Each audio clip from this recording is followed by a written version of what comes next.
Saludos cordiales. A continuación escucharán un podcast académico. Les hablarán Tomás Parra, Michael Buritica y Esteban López, estudiantes de la Facultad de Derecho de la Universidad Santo Tomás.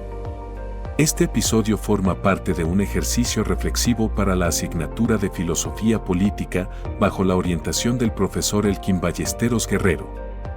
A lo largo del episodio exploraremos un tema que atraviesa la historia reciente de Colombia, el narcotráfico, y su abordaje dentro del acuerdo de paz firmado en 2016. Un fenómeno complejo que continúa desafiando a nuestro país y que exige ser comprendido si aspiramos a una paz auténtica, estable y duradera.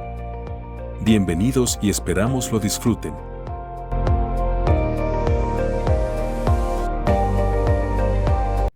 Hola a todos y bienvenidos a este podcast. El día de hoy vamos a hablar de paz. En el episodio de hoy, como lo vimos en la introducción, vamos a hablar sobre el acuerdo de paz, puntualmente sobre el articulado contra el narcotráfico. En primer lugar, queremos dedicarle este episodio a todas las víctimas del conflicto armado en nuestro país y especialmente a las víctimas del narcotráfico. Hemos elegido este tema ya que entendemos que el narcotráfico ha sido una huella indeleble en nuestro país.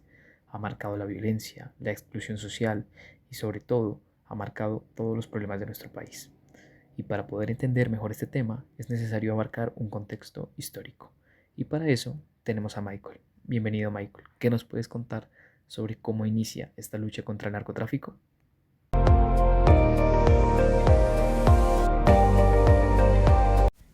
Durante los años 70, el narcotráfico comenzó a consolidarse en regiones como Antioquia y el Valle del Cauca, donde su enfoque principal eran las ciudades como Medellín y Cali, claramente dando lugar a los famosos carteles de Medellín y de Cali. Estos grupos no solo traficaban drogas, sino que ejercían una influencia política y económica considerable, involucrándose en violencia extrema, corrupción y penetración estatal. Es importante mencionar que estos carteles también expandieron sus operaciones hacia zonas rurales donde se cultivaba la coca, como el Putumayo, el Guaviare y el Catatumbo. La presencia del narcotráfico en estos territorios generó también el fortalecimiento de grupos armados ilegales, algunos de los cuales, como las FARC y otros grupos guerrilleros, aprovecharon los recursos generados por estas economías ilegales para financiar sus operaciones militares. En los años 90, con la caída de los grandes carteles, el narcotráfico se fragmentó y diversificó, pero no desapareció. Nuevos actores como las Autodefensas Unidas de Colombia y las bandas criminales surgieron muchas veces vinculadas con economías ilegales. Las regiones del Pacífico colombiano como Chocó, Cauca, Nariño y la Amazonía vieron un aumento exponencial en el cultivos ilícitos y cultivos de uso ilícito debido a la presentación de grupos armados que controlaban estas economías. Adicional a ello, es importante mencionar que el Estado enfrentó dificultades para ejercer un control efectivo en estas zonas, debido a la topografía del país y a la escasez de recursos. Esto lo que hizo fue profundizar la exclusión social, la violencia y el desplazamiento forzado.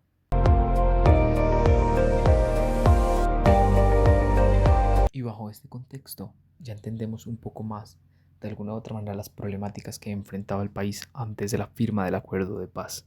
Es importante también mencionar y entender que lo que buscamos en este podcast también es reconocer una problemática, reconocer todo lo que abarca la diferencia en el acuerdo de paz y sobre todo puntualizarnos en un enfoque integral. Y para ello, Esteban nos va a iniciar con una profundización en este aspecto. El acuerdo parte de un cambio conceptual crucial. Los campesinos que cultivan coca no son enemigos del Estado ni criminales en sentido estricto, sino actores atrapados en un sistema donde la ilegalidad es una consecuencia de la pobreza, la exclusión y la falta de alternativas. Y es de vital importancia, así como lo expresa el documento, cuando señala que no solo se puede tratar a los campesinos como criminales, sino deben recibir acompañamiento y alternativas productivas sostenibles. Este enfoque está respaldado por análisis académicos, como el de Alfredo Rangel en su artículo Las economías ilegales y el conflicto armado en Colombia de 2017, donde argumenta puntualmente que cualquier estrategia antidrogas debe incluir un desarrollo rural y presencia estatal para que pueda ser efectiva. Sin embargo, la realidad actual presenta desafíos que nos invitan a cuestionar la efectividad del acuerdo en este aspecto. Según el informe del UDOT, De 2024, Colombia registra un aumento de cultivos ilícitos alcanzando aproximadamente 204.000 hectáreas cultivadas con coca, la cifra más alta desde el 2006.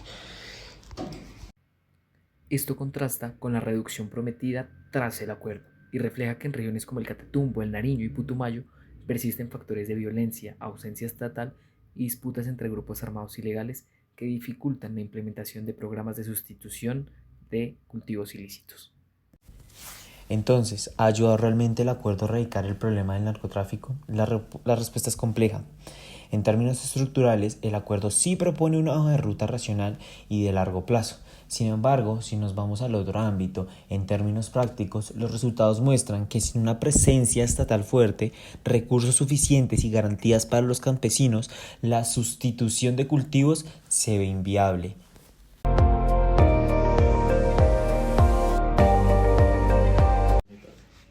El acuerdo plantea un programa nacional integral de sustitución de cultivos ilícitos basado en la voluntad y el desarrollo alternativo. Esto es un avance frente a la erradicación forzada que, como señalan expertos como Marta Lucía Ramírez, genera desarraigo social y violencia.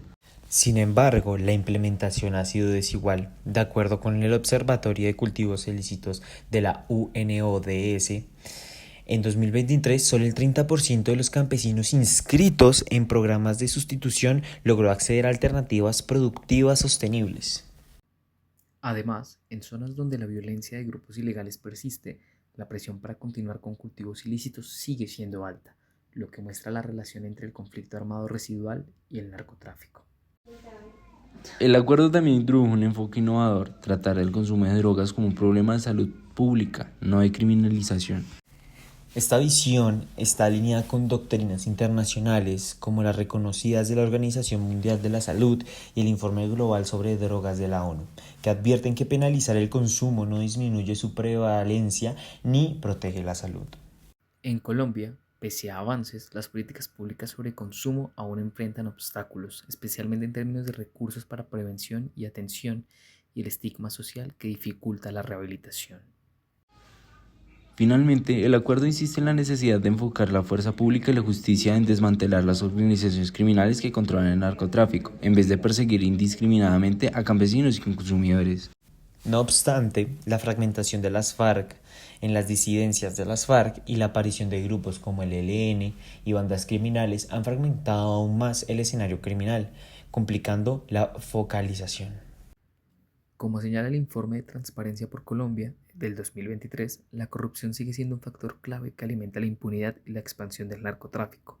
Adicional, en las campañas políticas para presidente, congresista o demás cargos públicos, la intromisión del narcotráfico cada vez es más evidente.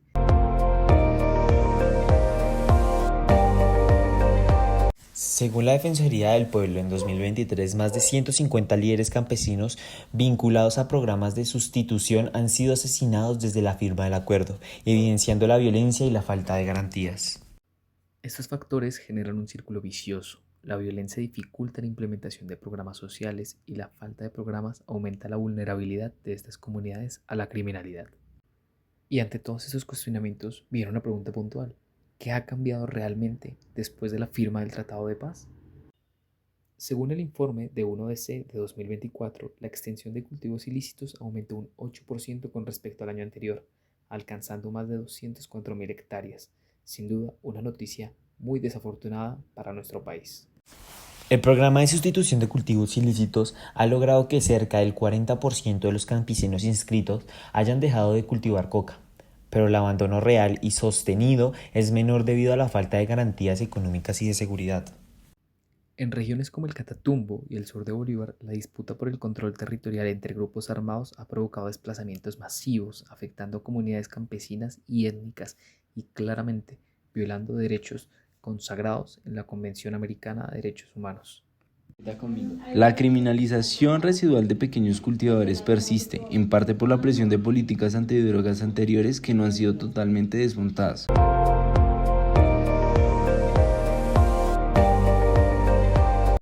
¿Ha sido entonces el acuerdo efectivo para erradicar el narcotráfico? La respuesta es que ha sido un paso necesario pero insuficiente.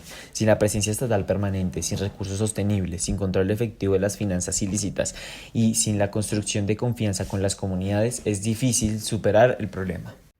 Es importante entender que el narcotráfico no es solo un problema de seguridad, sino es un síntoma de problemas estructurales más profundos como la desigualdad, la pobreza y la exclusión territorial. En conclusión, el Acuerdo de Paz de 2016 ofrece una estrategia integral y racional para combatir el narcotráfico, basada en la diferenciación entre cultivadores, consumidores y criminales organizados, y en la promoción del desarrollo rural y la salud pública.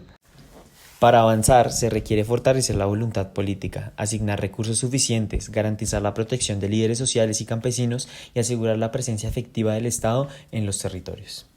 Solo así, Colombia podrá aspirar a una paz estable, sostenible, con una lucha contra el narcotráfico que no solo sea represiva, sino transformadora y respetuosa de los derechos humanos.